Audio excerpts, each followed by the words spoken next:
लेकिन लाचार थी, कुछ कर नहीं पा रही थी।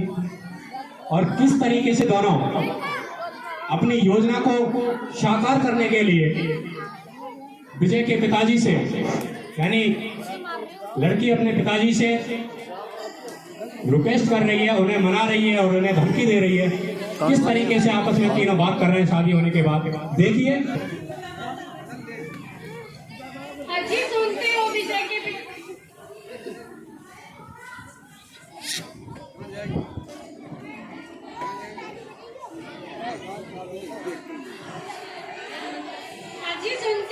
के पिताजी, इस शादी ने तो हमारा जीना आराम कर दिया। अड़ोसन पड़ोसन सभी ताने मार मार कर हंसती है। माँ कल मेरी सारी सखियां इसमें बड़ा मजाक उड़ा रही थी, कह रही थी तेरी भाभी तो टुकड़ा मन मिला कुछ नहीं है। माँ किसी के भाई को तो 4 पहिए की गाड़ी मिली है और किसी के भाई को ₹1,90,000 मिले हैं। हमें तो बताने में भी शर्म आती है। अरे बेटी, सत्यानाश तो मेरे भतीजे का जाएगा जिसने आकर तेरे बाप को बहका लिया। अगर मेरी पसंद से शादी होती तो सारा घर भर देती, लेकिन करूं क्या, अब तो किस्मत फूट गई। माँ हरामजादी बोलती कितना मीठा है। माताजी, पिताजी, दीदी जी, मेरा तो उस कुतिया से बोलने का बिल्कुल भी दिल नहीं करता। अरे बेटी, तेरा क्या मतलब है ससुरी से बोलने का? वैसे भी गरीब की औलाद का तो मुंह देखना भी बुरा है। और ये बेटी एक समझदार गांधी जी जो आज गूंगे बने बैठे, हो गई तुम्हारे मन की मुराद पूरी? नहीं विजय की माँ, मैं गूंगा नहीं हूँ। मैंने तो अपनी तरफ से राहुल गांधी की तरह खूब रोम चलाया, लेकिन तुम्हारे भतीजे के आगे एक ना चढ़ी, मोदी बन के बीच में आ गया। पिताजी, हमें थोड़ा हिम्मत से काम लेना पड़ेगा। उपाय अभी भी बचा हुआ है। अगर भैया छुट्टी से आ गए तो वह भी हाथ से निकल जाएगा। बेटी, भैया के आ जाने से क्या हो जाएगा? पिताजी, तुम्हें नहीं पता, हम इसे एक नई नवेली दुल्हन की तरह नहीं बल्कि एक नौकरानी की तरह रखते हैं और बचा हुआ खाना खिलाते हैं और नीचे जमीन पर लिटाते हैं। भैया के आ जाने पर वह हमारी शिकायत कर देगी। भैया उसकी शिकायत सुनकर उसे अपने साथ ले जाएगा और हमारा बनाया हुआ प्लान चौपट हो जाएगा। बेटी, तुम उससे कैसे मुक्ति दिला सकती हो, उसका उपाय बताओ। पिताजी, उपाय बहुत सीधा है। मैं और माँ मिलकर उसे जबरन फांसी पर लटका देंगे और कह देंगे बेचारी के माँ बाप ने दहेज में कुछ नहीं दिया, इसी शर्म की वजह से मर गई। बेटी, उसका बाप केस लादकर सारी जिंदगी हमें जेल में चढ़ा देगा। अरे पिताजी, आप किस कंगाल की बात कर रहे हो जिस पर क्राय के लिए पैसे नहीं में केस करा देगा? तुम्हें नहीं पता आजकल कानून सिर्फ पैसे का है। 10-20 हजार रुपए लेकर मामला साफ हो जाएगा और तुम वो भी छोटी सी बात के लिए सुंदरकांड का पाठ पढ़ने लगे। बेटी, तुम और तुम्हारी माँ जो चाहे वो करो, वरना तुम जिंदगी भर मुझे चोट मारती रहोगी। ठीक है पिताजी, तुम आज शाम के लिए बाहर चले जाओ। मैं और माँ मिलकर अपना काम खत्म कर लेंगे। ठीक है तो बेटी, मैं चलता हूँ।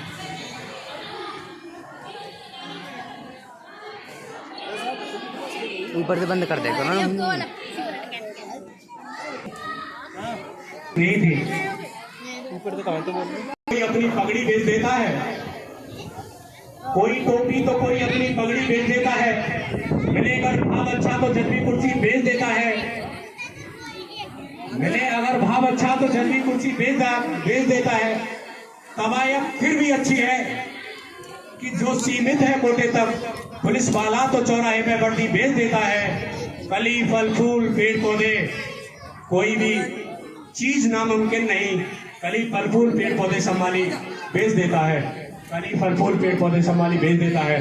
तो साथियों, इस पैसे की खातिर दोनों माँ बेटी उस लाचार पिता को भी विवश कर देती हैं और अपनी योजना बना लेती हैं। और जो लक्ष्मी इस बात से बिल्कुल अनजान थी, वो सोच रही थी कि शायद अब मैं यहाँ खुशी रह सकूं, लेकिन उन दोनों के मन की उनके विचारों को वो समझ ना सकी। और किस तरीके से दोनों माँ बेटी उस लाचार गरीब की बेटी को परेशान कर रही है ताने दे करके, और क्या योजना बनाती है, देखिए नाटक के माध्यम से।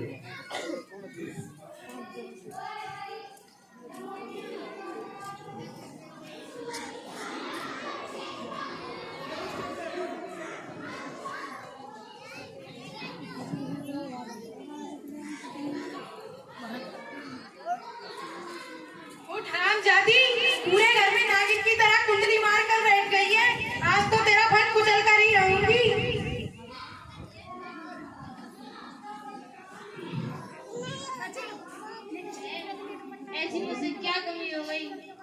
बहन तुम इतनी खफा क्यों हो रही हो? ऐसी मुझसे क्या कमी हो गई मेरी बहन? अरे तू कमी की बात कर रही है?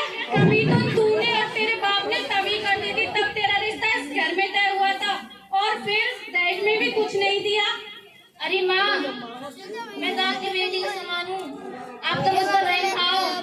आपसे ही अपने प्राणों की भीख मांगती हूँ मेरी माँ।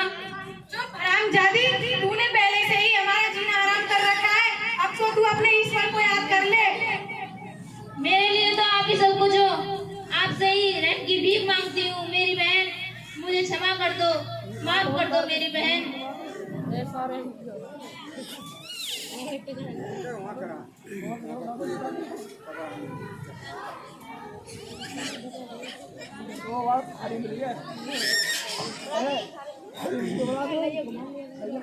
साउंड वाले कहाँ हैं? साउंड वाले बोल रहे हैं ना।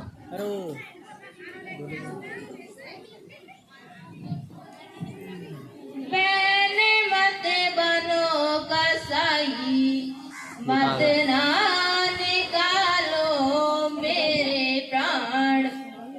बहने मत बनो कसाई, मत ना निकालो मेरे प्राण। बहन तुम भी तो पराया धन हो, अरे क्यों अत्याचार करती हो? ओ मेरी बहना, क्यों मुझको खत्म करती हो? इज्जत हूँ मैं तेरे घर की, इज्जत हूँ मैं तेरे घर की, दे दो मुझे भी जीवन दान। बहन मत बनो कसाई, मत ना निकालो मेरे प्राण।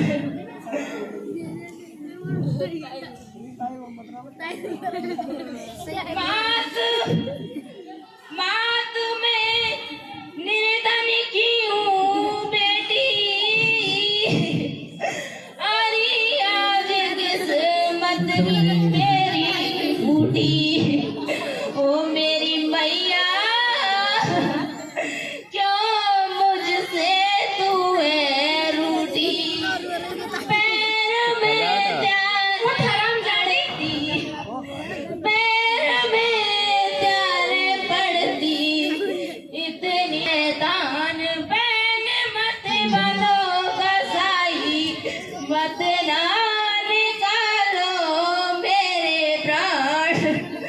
सास मत बनो कसाई, मत ना निकालो मेरे प्राण। ओ भगवान, ये गरीबी 9 मिनट की कर गई। को ना देना, आज बेनती मेरी सुन लेना। ओ मेरे ईश्वर, आज बेनती मेरी सुन लेना। और रो रो ये लक्ष्मी पुकारे, और रो रो ये लक्ष्मी पुकारे, आके बचा लो मेरे प्राण। बहन मत बनो कसाई, मत ना निकालो मेरे प्राण। बहन मत बनो कसाई, मत ना निकालो मेरे प्राण। अरे बेटी, ये ससुरी तो मौत से कुछ ज्यादा ही डर रही है, क्या इसे छोड़ दे? अरे माँ, तुम ये क्या कह रही हो? अगर तुमने इसे आज छोड़ दिया तो ये फांसी का बंधना जीवन भर के लिए हमारे गले ही पड़ जाएगा। इसलिए इसकी बातों पे मत जाइए और अपना काम खत्म करते ही चलो। अगर आप दोनों मुझे मारना ही चाहती हो तो वैसे मार देना, लेकिन मैं इस दुनिया वालों से ये कभी करना चाहती हूँ। मेरी इस अंतिम इच्छा को पूरी कर लेने दो मेरी बहन, मुझे क्षमा कर दो। अरे बेटी, इसे कहने दो, जो ये कहना चाहती है, कम से कम इसकी अंतिम इच्छा तो पूरी कर ही देते हैं। देखो गरीबी का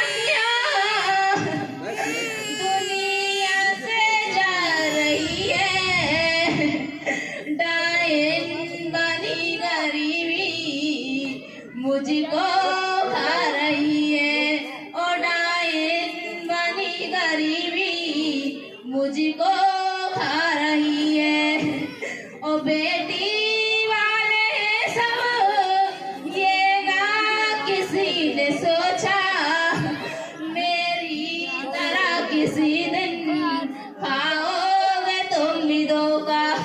ओ मेरी तरह किसी दिन खाओगे तुम भी धोखा। आए न मौत ऐसी जो आज मेरी आ रही है, दाहिन बनी गरीबी मुझको खा रही है। ओ दाहिन बनी गरीबी मुझको खा रही है। बेटी माता पिता ने मुझको बड़े प्यार से तपाला, और दोस्तों ने आज मिलकर बेकसूर मार डाला। और दोस्तों ने आज मिलकर बेकसूर मार डाला। मेरी कुछ न समझ में आए क्या होनी चाह रही है। और डाइन बनी गरीबी मुझको खा रही है। ओ दुश्मन बनी गरीबी मुझको खा रही है। अंतिम समय मेरा, मेरी गलती माफ करना। ऐसे दहेज लोभी की शादी कभी न करना। ऐसे दहेज लोभी की शादी कभी न करना। और रो रो लक्ष्मी गाती ही जा रही है। दाहिन बनी गरीबी मुझको खा रही है। और दाहिन बनी गरीबी मुझको खा रही है। देखो गरीब कन्या दुनिया से जा रही है। और डाइन बनी गरीबी मुझको खा रही है। और दुश्मन बनी। साथियों, बड़ा गम का माहौल था।